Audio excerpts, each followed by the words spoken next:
إن الحمد لله نحمده ونستعينه من يهده الله فلا مضل له ومن يضلل فلا هادي له ونشهد أن لا إله إلا الله وحده لا شريك له ونشهد أن محمدا عبده ورسوله والصلاة والسلام على سيد الأنبياء والمرسلين أما بعد فأعوذ بالله من الشيطان الرجيم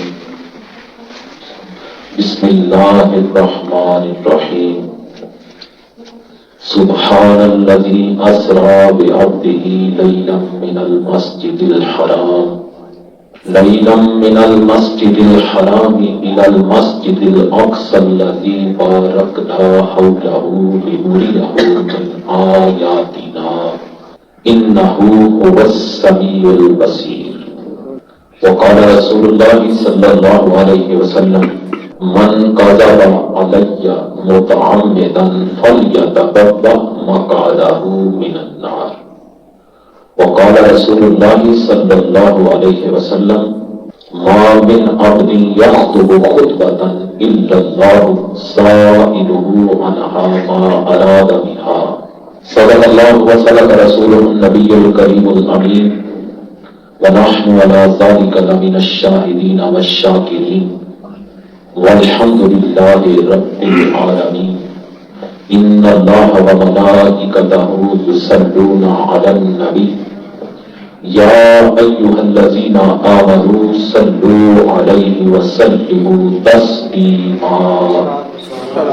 اللهم صل على محمد وعلى آل محمد كما صليت على إبراهيم وعلى آل إبراهيم إنك حميد مجيد اللهم بارك على محمد وعلى آل محمد كما باركت على إبراهيم وعلى آل إبراهيم إنك حميد مجيد مولاي صل وسلم دائما أبدا على حبيبك خير الخلق كلهم يا صاحب الجمال ويا سيد البشر من وجهك المنير لقد نور القمر لا يمكن الثناء كما كان حقه بعد خدا بزرگ توئی قصہ مختصر خالق کائنات جل جلالہ و عما نوالہ و اتم برہانہ و اعظم شانہ کی بارگاہ میں حمد اور وجہ تخلیق کائنات حضور نبی پاک صاحب الاولاق تاجدار مدینہ سرور قلب و سینہ حضرت محمد مصطفیٰ صلی اللہ علیہ وسلم کی مقدس بارگاہ میں حالیہ درود و سلام پیش کرنے کے بعد معزز سامعین السلام علیکم ورحمۃ اللہ وبرکاتہ۔ سردہ مکان سے طلب ہوئی سوئے منتہا وہ چلے نبی، سردہ مکان سے طلب ہوئی سوئے منتہا وہ چلے نبی، کوئی حد نہ ان کے عروج کی بلا بل بلا بے کمالے، یہی ابتدا یہی انتہا یہ فروغ جلوائے حق نما کہ جہان سارا چمک اٹھا کشفت تجا بے جمالے، رخ مصطفیٰ کی یہ روشنی یہ تجلیوں کی ہما ہمی کہ ہر ایک چیز چمک اٹھی کشفت تجا بے جمالے، وہ سراپا رحمت کی بھیا کہ ہر ایک پہ جن کا کرم ہوا، وہ سراپا رحمت کبریا کہ ہر ایک پہ جن کا کرم ہوا، یہ کلام پاک ہے برملا حسنت جمیل و مثالے، اور یہ کمال خلق محمدی کہ ہر ایک پہ چشم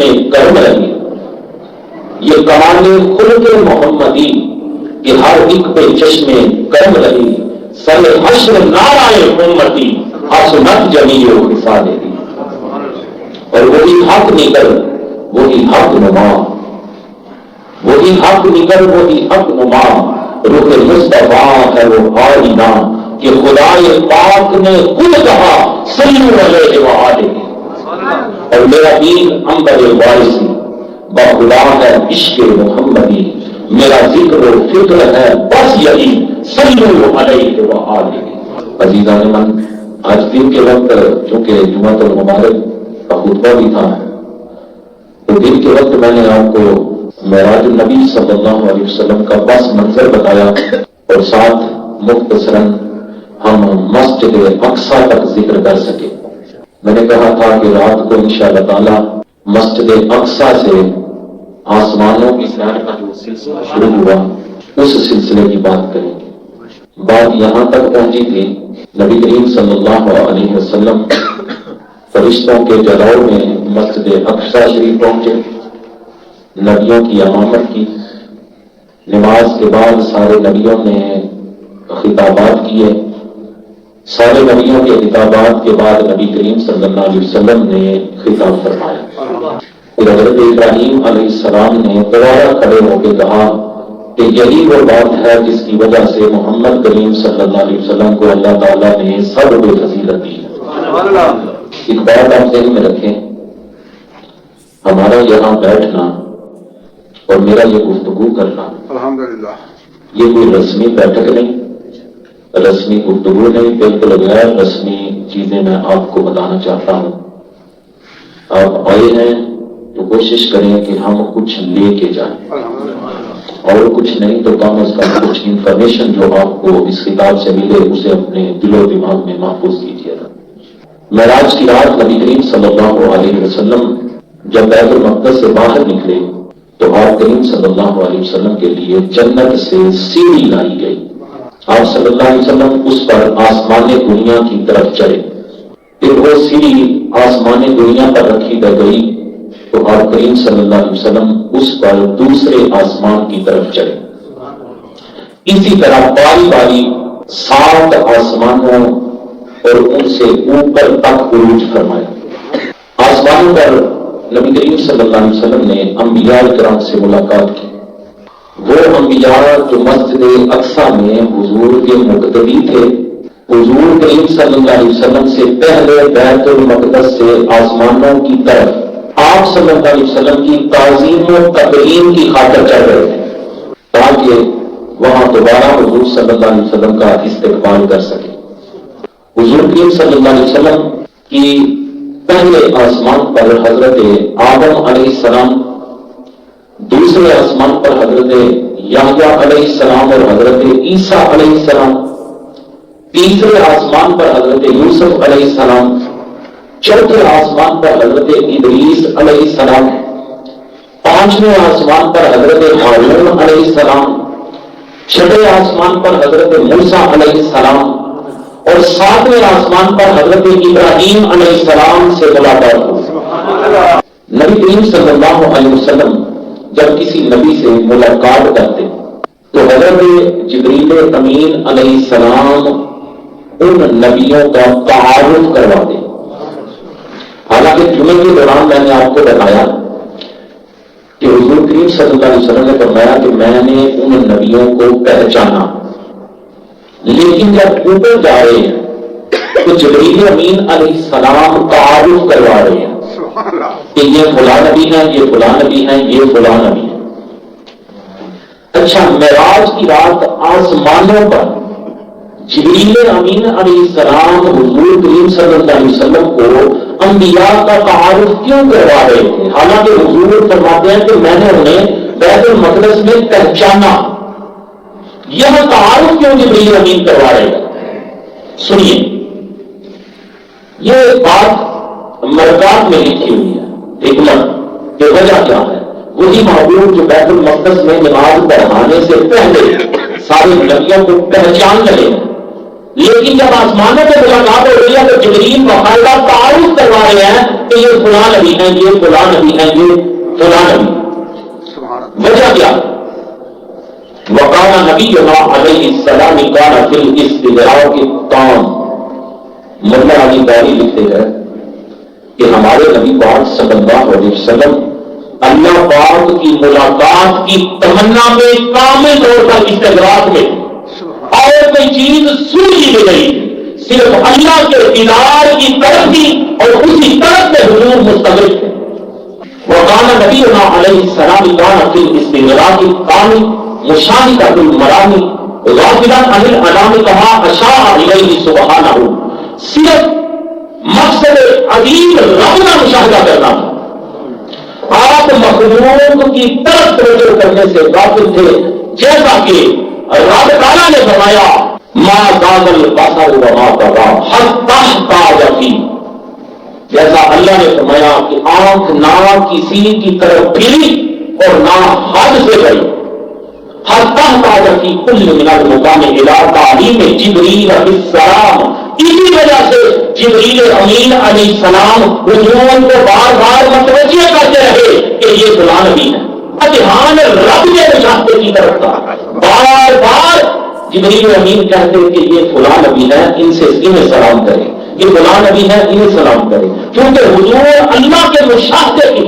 جو لگن تھی اس میں مستقل تھے، بار بار جبریل کہتے حضور یہ فلاں نبی ہے انہیں سلام کریں۔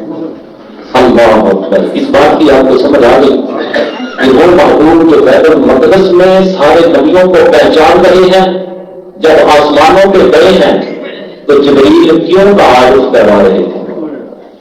اچھا آگے چلیں، پھر حضور کریم صلی اللہ علیہ وسلم نے بیت المعمور کو دیکھا۔ بیت المعمور وہ ہے کہ جس کا 70,000 فرشتے طواف کرتے ہیں اور اس کے اندر داخل ہوتے ہیں اور قیامت تک ان کی دوبارہ باری نہیں آتی۔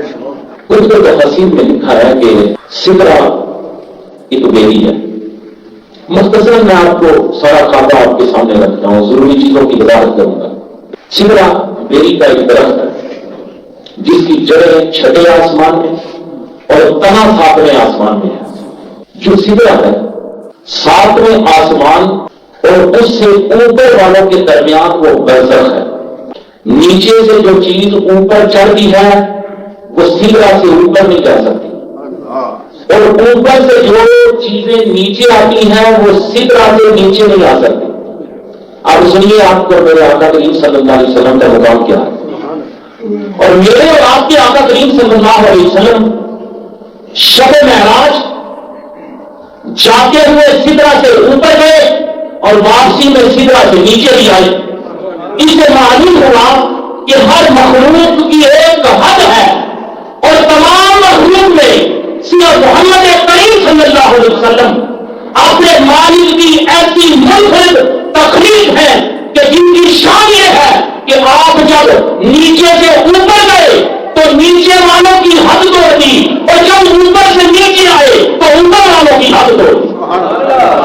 امام بصری رحمۃ اللہ تعالی علیہ قصیدہ بردہ میں لکھتے ہیں فإن رسول اللہ لیس له حد فیحرم عنہ ناطق بفمہ، اور فرماتے ہیں کہ بے شک رسول اللہ صلی اللہ علیہ وسلم کے کمالات کی کوئی ایسی حد نہیں ہے کہ جس کا کوئی بتانے والا اپنے منہ سے بیان کر سکے۔ یہ حضور کی شان ہے۔ مقام سدرہ پر جا کر جبریل امین رک گئے لیکن حضور آگے نکل گئے۔ جب جبریل امین رکے حضور آگے نکل گئے، براق کے پیچھے رہ گیا، پھر سبز رنگ کا ایک تخت ظاہر ہوا، اس کا نام تھا رفرف۔ حضور اس پر سوار ہوئے، پھر حضور صلی اللہ علیہ وسلم نے رفرف پر بیٹھ کر ان گنت حجابات طے کیے۔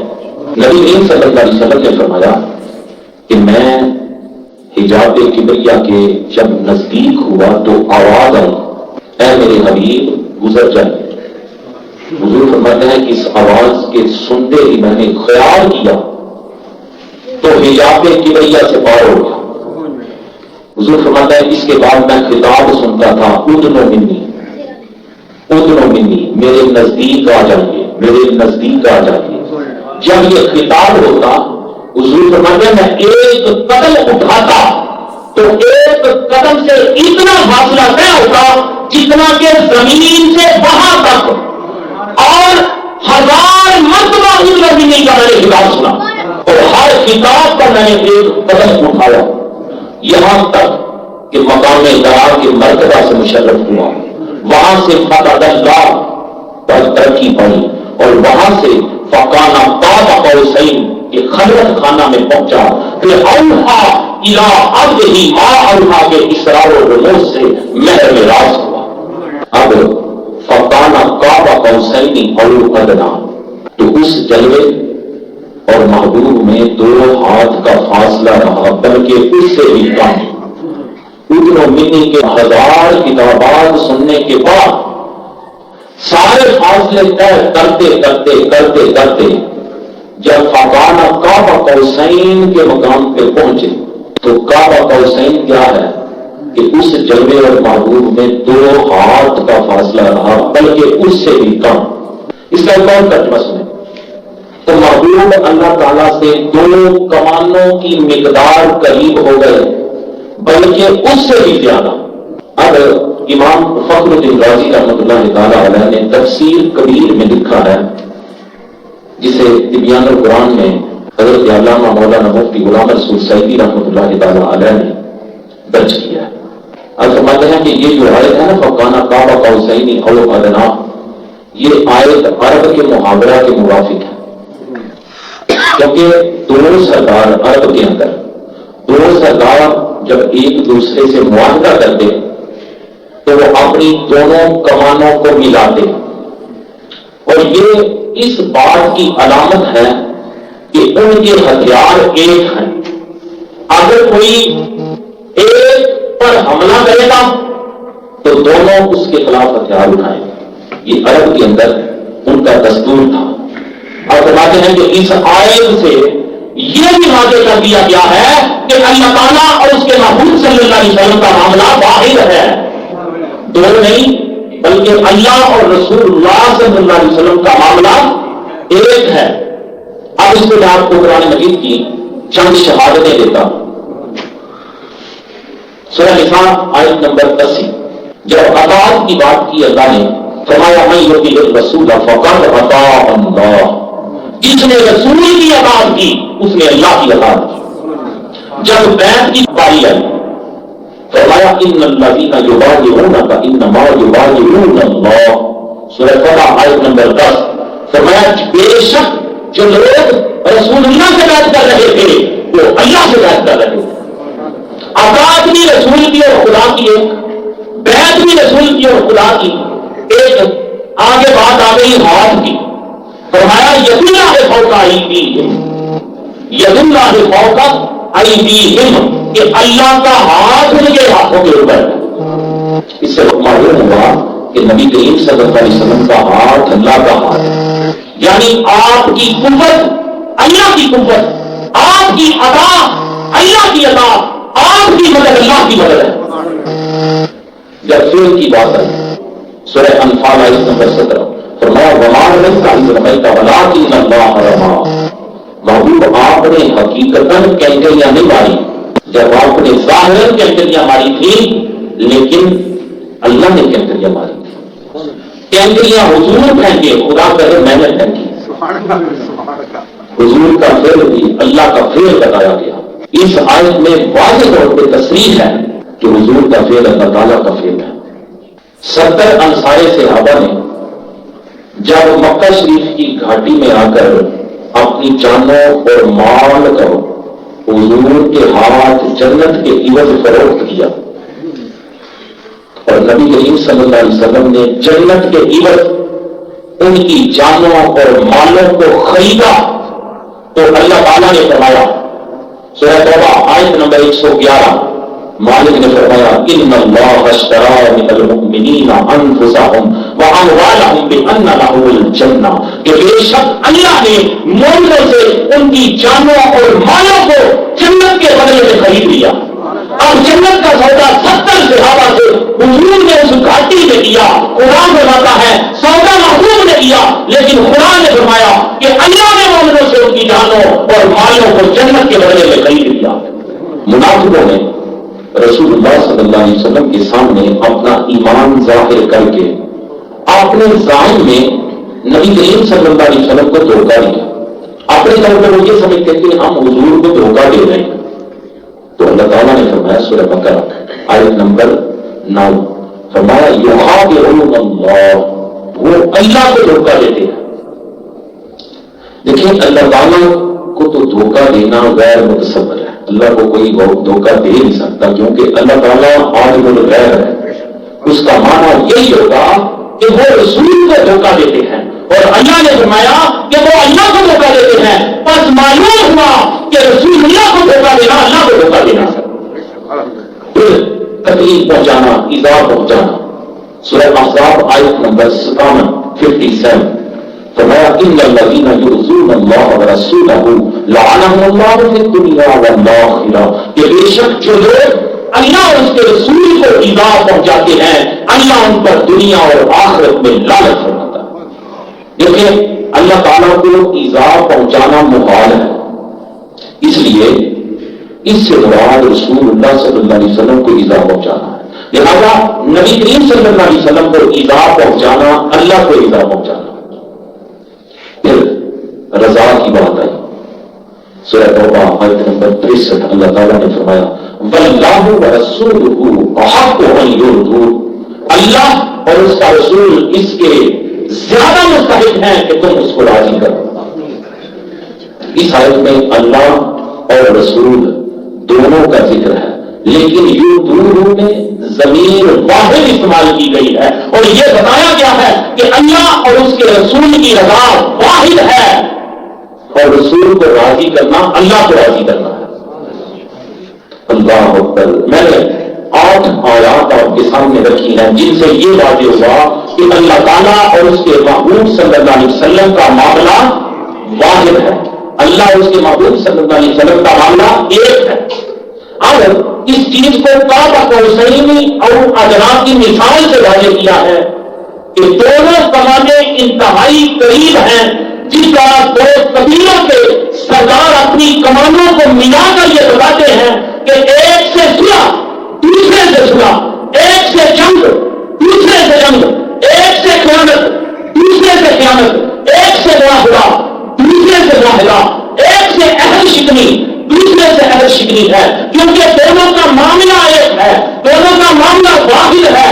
اسی طرح رسول اللہ سے صلح اللہ سے صلح ہے، رسول اللہ سے جنگ اللہ سے جنگ ہے، حضور سے خیانت اللہ سے خیانت ہے، اللہ کے محبوب سے معاہدہ اللہ سے معاہدہ ہے، اور اللہ کے محبوب سے عہد شکنی اللہ کی عہد شکنی ہے. ایک اور بات یہ سمجھے کہ کعبہ قوسین سے یہ مقصود نہیں کہ اللہ اور اس کے رسول اس قدر قریب ہوئے کہ دونوں میں کوئی فاصلہ نہ رہا. اس کا مقصد یہ نہیں کہ اتنے قریب ہوئے کہ فاصلہ ختم ہو گیا، ایسی بات نہیں. کیونکہ اللہ اللہ ہے، بندہ بندہ ہے. بے شمار کمالات کے باوجود حضور کریم صلی اللہ علیہ وسلم اللہ کی مخلوق اور اس کے بندے ہیں. بڑے مقامات بڑے کمالات حضور کو ملے، لیکن ہے مخلوق اور اللہ کے بندے، اور اللہ اللہ ہے، بندہ بندہ ہے. یہ بات آپ ذہن میں رکھیں. اس لیے کعبہ قوسین میں رسول اللہ صلی اللہ علیہ وسلم کی قوس اللہ تعالیٰ کی قوس سے مقصود یہ ہے کہ اللہ اور اس کے رسول میں اس قدر قرب ہے کہ دونوں کے ساتھ واحد معاملہ ہے. یہ جو قوسیں ملی، ان قوسوں کے ملنے کا مقصد کیا ہے، مقصود کیا ہے، ہم نے سمجھا کیا ہے کہ دونوں ذاتوں کا معاملہ ایک ہے. ورنہ خدا خدا ہے، مصطفیٰ مصطفیٰ ہے، خدا خالق ہے، حضور مخلوق ہے، خدا معبود ہے اور حضور اس معبود کے عابد ہے. یا اس طرح سمجھے جیسا علامہ آلوسی رحمۃ اللہ تعالی علیہ نے یہ نقل کیا ہے کہ آقا کریم صلی اللہ علیہ وسلم کی قوس کی تجلیات رب عزت کی قوس کے جلووں میں کن ہو گئے. فکان قاب قوسین او ادنیٰ، کہ آقا کریم صلی اللہ علیہ وسلم کی قوس کی تجلیات رب عزت کی قوس کے جلووں میں کن ہو گئی، اور حضور کریم صلی اللہ علیہ وسلم فنا کی ذات کے مرتبہ سے حاصل ہو گئے. اس کا یہ معنی ہے. یہ کتنی چیزیں میں نے آپ کو نبی کریم صلی اللہ علیہ وسلم کے کمالات کے حوالے سے، حضور کی شان کے حوالے سے، اللہ اور اس کے محبوب کا معاملہ ایک ہے. نبی کریم صلی اللہ علیہ وسلم کے غلاموں، ساتوں آسمانوں کا سفر بیت المعمور سدرۃ المنتہا، پھر یہ بھی بتایا کہ سدرۃ المنتہا ایک برزخ ہے. حضور